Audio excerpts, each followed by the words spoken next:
안녕하십니까. 아디아줄의 아디입니다. 오늘은 17번, 17번 방인데요. 16번, 16번째 방에서 이재명 대통령의 저서였던 책의 한 목차, 검찰개혁 부분을 읊어드리면서 고독에 대하여에 있는 또 다른 하나의 챕터, 그리고 또 다른 책 한 권에 있는 능력주의였었죠. 능력주의에 있는 한 챕터 연결선상의 차원으로 읊어드렸었는데요. 이 검찰개혁이 역대 대통령들이 검찰개혁을 하려고 많은 시도를 했었지만 성과를 이뤄내지 못했어요. 그 이유는 저는 시도만 했을 뿐이지 간절한 노력은 하지 않았었던 게 아닐까 하는 생각을 했습니다. 그리고 이재명을 알고 난 이후, 그래서 이재명 대통령이 브라운관에 나와서 하는 연설들, 하는 이야기들을 곱씹어 보면 지금 제가 요약해서 읊어드리려고 하는 이 내용과 다르지 않아요. 꾸준하셨다는 이야기고, 변함이 없으셨다는 이야기고, 문제의 본질, 그 문제의식을 정확하게 알고 계셨다라는 생각이 듭니다. 지금 저는 사실은 잘 알지는 못해요. 어렵지만 그래도 검찰개혁을 해야 한다라는 것 정도만 아는 차원에서 정성호 법무부 장관은 지금 이재명 대통령을 이재명 정부를 잘 뒷받침하면서 잘 해나가고 있다라고 인식하고 있고요.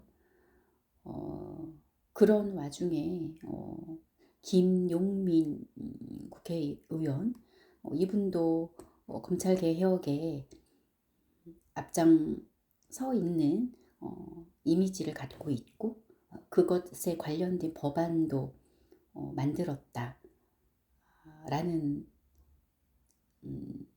인식을 제가 하고 있는데요. 김용민 의원뿐만 아니라 박찬대 의원도 마찬가지로 사실은 민주당 당대표 후보 시절 이전에 똑 떨어지는 법안들을 당대표가 되고 나서 실행하기만 하면 되는 그런 버튼만 누르면 되는 그런 절체절명의 상황이었지만 안타깝게 떨어졌잖아요.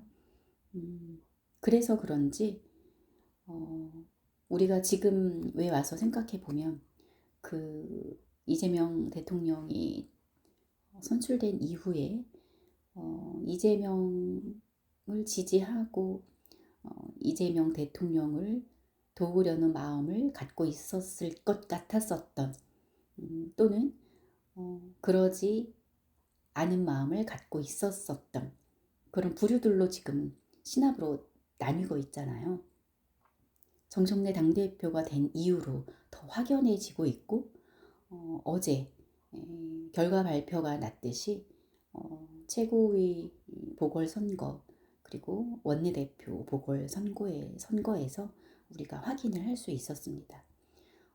그나마 강북구 의원이 선출이 되어서 다행이다 싶긴 한데요. 한명도 원내대표 같은 경우도 친명인지 친청인지 기로에 서 있는 상황이라고 들었습니다. 비록 이분이 친청의 지지에 힘입어서 뽑혔다 해도 과언이 아닐 정도인 상황이긴 하지만 정치는 생물이니까요. 마음을 고쳐먹고 이재명 대통령과 이재명 정부의 발맞추어 호흡하는 그런 원내대표가 될 수 있도록 저는 응원하려고 합니다. 박정 후보 같은 경우도 친명이 아닌 친문이었었던 과거를 갖고 있긴 해서 원성을 사기도 했었지만요. 최근에는 박찬대 후보 당대표 후보 시절에 그 캠프에서 일을 도왔다라고 알고 있어요. 그래서 어쨌든 최종적으로 일을 했었던 것은 친명 쪽에 서 있었던 이러한 사실로 비록 과거가 친문이었지만 그래도 저는 박정을 뽑았거든요. 1순위로. 그런데 안타깝게도 한병도에게 털보가 밀고 있었던 한병도가 되었고 이미 결과는 그렇게 됐고요.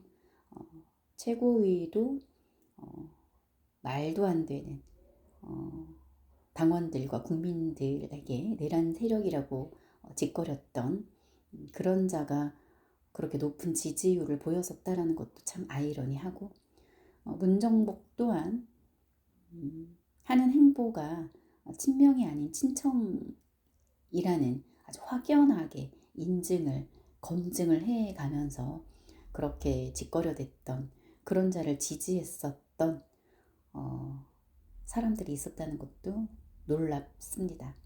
어쨌거나 저쨌거나 결과는 그렇게 됐고요. 사실 저는 아쉬움이 조금 있기는 합니다. 유동철 후보가 조금 더 일찍 사퇴를 했거나 아니면 누구를 지목해서 단일화를 했었더라면 이건태여야 했었겠죠. 상황은 바뀌었었을 거라 생각을 합니다. 그런데 왜 이런 결과가 났는지 유동철 후보도 왜 시간이 다급해진 시점에 갑자기 사퇴 선언을 했는지 그나마 감사한 일이고 다행이라는 생각은 하는데요. 사실은 유동철 후보에게 갔을 표가 이건태 후보에게 갔을까? 저는 사실 완전히 다 그렇다고는 생각하지 않습니다. 그래서 뒤늦게나마 사퇴한 부분에 있어서는 감사한 일이지만 조금 아쉽고 안타깝고 서운한 감정은 있습니다. 어쨌든 정청래 당대표는 딴지당 대표는 이미 민낯을 다 드러내고 있는 상황이고요. 영심이 노래방을 비롯해서 그리고 정명주죠? 와 육촌 관계인 이런 수많은 의혹들이 불거져 나오고 있는데 이것뿐이겠습니까? 저는 상당히 많다고 생각하고요. 이번에 김경 서울시의원의 1억, 강선우 국회의원도 연루가 되어 있는 걸로 알고요. 지금 여러 가지 하나하나 터지고 있는 것 같아요. 분명히 처음 정청래 당대표가 땅지 대표가 선출된 초창기 때보다는 지금 7개월을 향해 가고 있는 지금 요 시점에 많이 조금 과감하게 불거져 나오고 있는 것으로 봤을 때 임기는 채우지는 못할 것 같습니다. 많은 여러분들이 노력을 하고 계시잖아요. 그 중에 저도 이렇게 조금이나마 노력을 마음속으로는 하고 있습니다. 자, 오늘 읊어드리려고 한 이 책은 우연히 제가 도서관에서 발견한 책이기도 하고요. 그때도 말씀드렸지만 이재명 책이라고 하면 여러분들 머릿속에 타닥탁탁 떠오르는 그런 입에 많이 오르내리던 그런 책이 아닌 것이라서 제 눈에 들어왔었고요. 역시나 읽어보니까 이재명 대통령의 과거를 알 수 있는 책인 것 같고 이때의 소신, 이때의 초심이 이전이나 지금이나 연결선상이다. 변하지 않았고 퇴색하지 않았고 꾸준하다. 그 뚝심도 그 자신만만함도 대단하다 라는 생각이 들어서 검찰개혁 부분을 읊어드렸지만 제가 따로 어제 간단하게 좀 정리를 좀 해봤어요. 정리라기보다도 쓰여져 있는 글을 그래서 요약을 좀 해봤습니다. 조금 더 여러분들 귀에 잘 들어올 수 있게.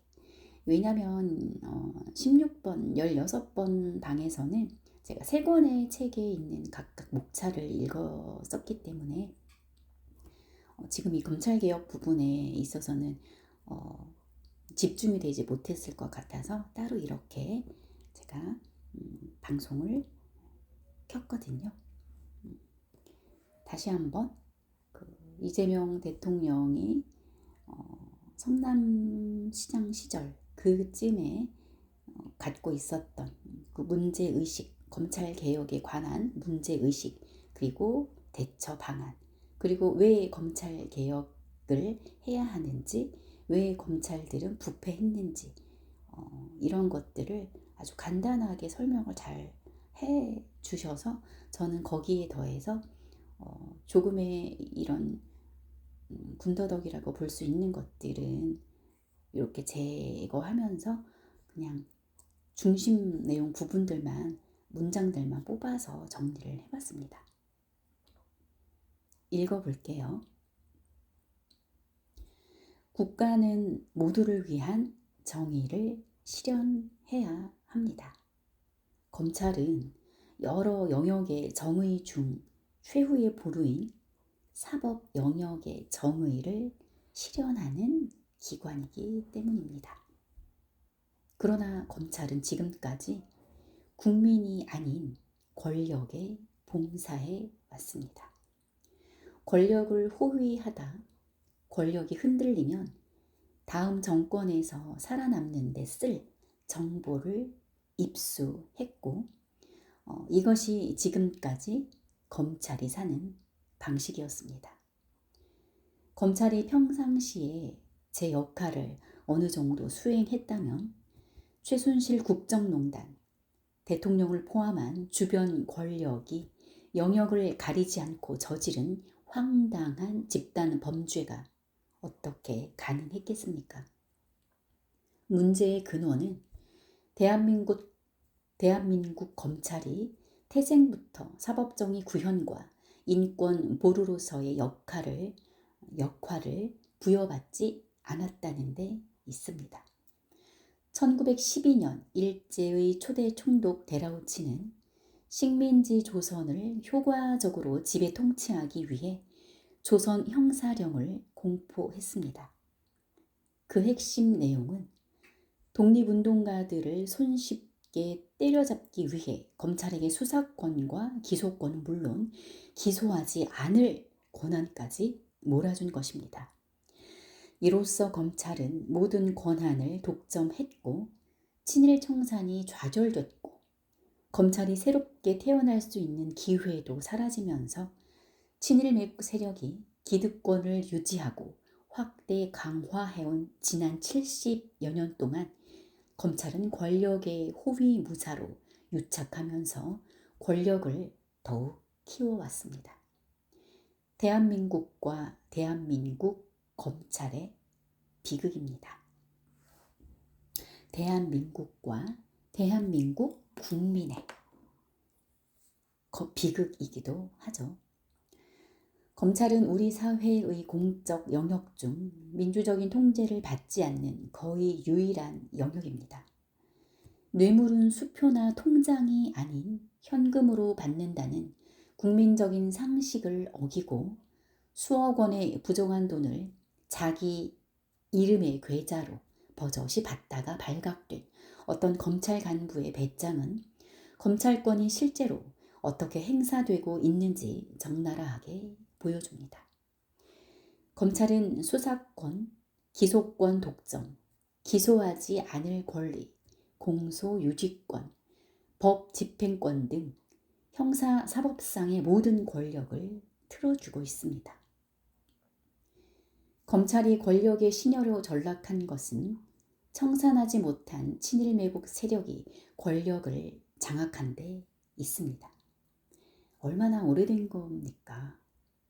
역사가 그동안 얼마나 잘못됐었는지를 알게 해주는 것 같아요. 청산하지 못한 역사의 폐해가 한국 사회에 온갖 병폐를 낳았고 지금도 확대 재생산되고 있기 때문입니다. 나라를 팔아먹어도 책임지지 않았으며 여기에 그치지 않고 해방된 이 나라의 주류가 된 친일 매국 세력은 자신이 매국 대가로 호의호식한 것은 물론 자손들에게까지 권력과 부와 지위를 상속하면서 사회의 전 영역을 장악해왔습니다. 검찰개혁이 검찰만을 대상으로 해서는 안 되고 우리 사회에 얽혀있는 기득권 체제를 청산하는 과정을 거쳐야 한다고 주장하는 까닭이 여기에 있습니다. 우리 사회의 재벌로 표현되는 경제 권력과 부패한 정치 세력은 사실 뿌리가 같습니다. 그래서 우리 이재명 대통령이 경제 대통령이기도 하잖아요. 그리고 검찰, 경찰, 군, 국정원, 국세청 등의 권력 기관은 그들의 손발입니다. 따라서 검찰 권력을 통제하는 것은 검찰만 문제 삼아서 될 일은 아닙니다. 모든 건 다 연결이 되어 있으니까요. 국민들이 선두에 선 명예혁명은 반드시 국민을 위한 합당한 새 정치 권력의 선출로 이어져야 합니다. 그 정치 권력은 재벌 경제 권력과 함께 우리 사회의 가장 강력한 권력이 되어버린 검찰을 이번만큼은 확실히 혁신해야만 합니다. 혁신의 요체는 기소권과 수사권 등 권한을 분산하고 무엇보다도 외부 권력의 개입에 영향을 받지 않는 독립적 인사 체계를 확보하는 것입니다. 인사가 만사다라는 말이 정답이었었던 것 같아요. 지금 이재명 정부, 이재명 대통령도 그 인사에 대해서는 여야를 막론하고 어떤 것도 막론하고 가능성과 재능이 있다면 유용하다면 갖다가 쓰잖아요. 검찰 지휘자의 가치관은 무척 중요합니다. 공무원들은 자기 조직의 지휘자가 무엇을 원하는지 너무 빨리 알아냅니다. 지휘자가 어떤 철학을 갖고 검찰을 운영할지 기본 방향만 명확히 제시해도 공무원인 검사들은 따라오게 되어 있습니다. 독립을 보장하고 책임자가 바르고 정확하게 방향을 제시하면 시간은 걸릴지라도 검찰은 성공적으로 작동할 것입니다. 지금 그러려고 정성호 법무부 장관을 중심으로 시간이 걸릴지라도 그래서 한동안은 딴지건 세력들도 많잖아요. 정성호 장관이 답답하다. 온갖 것을 갖다가 붙여서 끌어내리려 했지만 그게 아니었던 거죠. 시간은 걸릴지라도 책임자가 바르고 정확하게 방향을 제시하고 있는 것이기 때문에 성공적으로 작동하기 위한 시작일 뿐인 거죠. 검찰을 포함하는 공무원 관료 조직은 로봇 태권브이 같은 존재입니다. 이 문장도 얼마 전 이재명 대통령께서 국무회의 중에 하셨던 발언 중에 제가 기억이 나요. 통제실에 누가 앉느냐에 따라 엄청난 위력을 발휘하기도 하고 고철 덩어리에 불과할 수도 있습니다. 검찰 수뇌부에 권력에 아부하는 해바라기성 인사나 무소신 인사가 들어가면 검찰은 권력에게는 도구, 가진 자에게는 무기, 평범한 국민들에게는 두려운 존재가 됩니다. 검찰개혁의 완결은 검찰의 독립성과 민주적 운영을 보장하는 것이고 본질적으로는 국민이 검찰을 감시하는 시스템을 만드는 것입니다. 이재명 대통령의 철학이기도 하죠.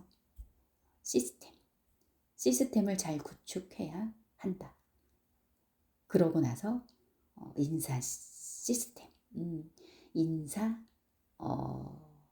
권자를 잘 뽑아두면 그 시스템은 잘 작동이 될 수밖에 없겠죠.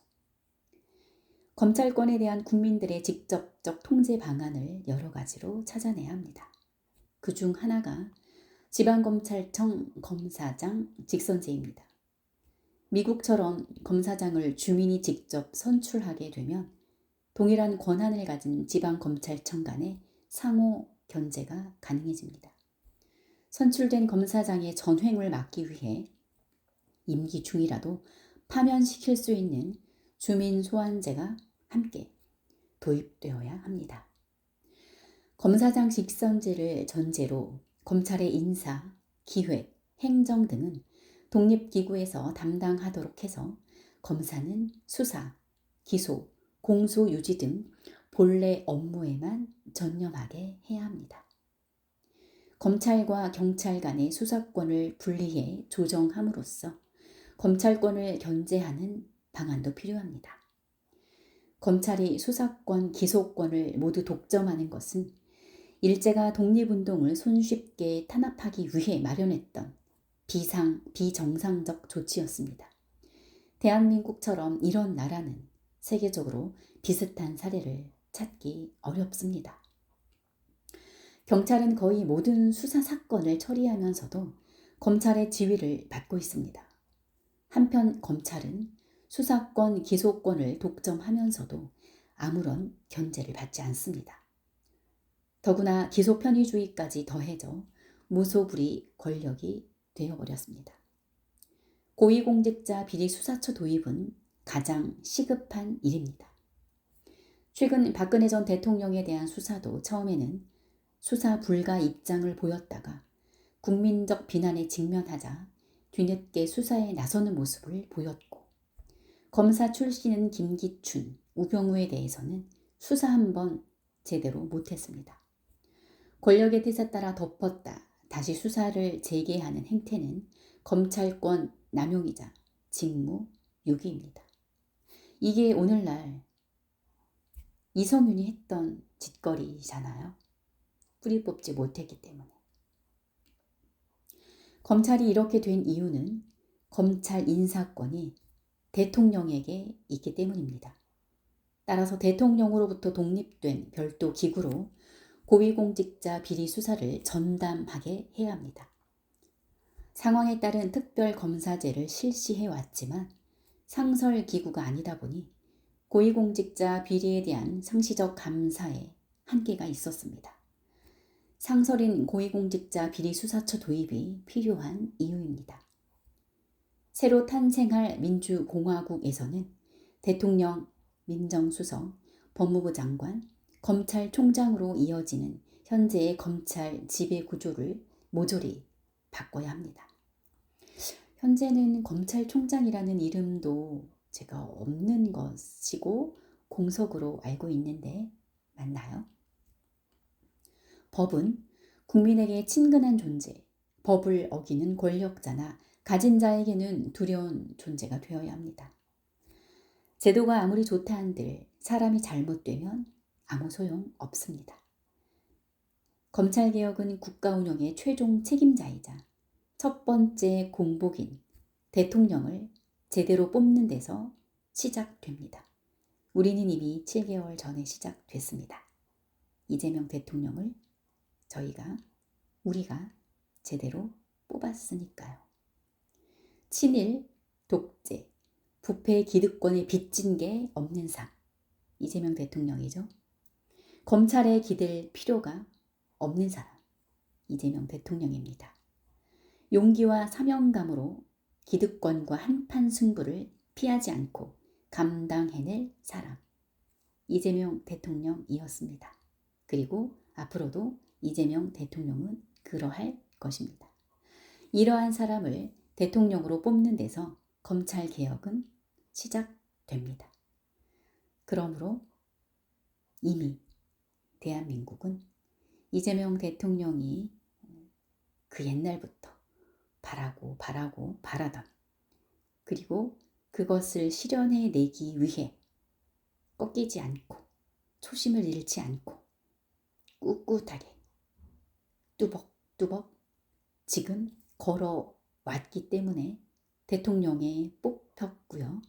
앞으로도 똑같은 초심으로 정진해 나아갈 것입니다. 그러니 우리는 어떠한 방법으로든 각자 위치에서 저처럼이라도 이렇게 작게나마 힘을 보태 드려야 합니다. 감사합니다.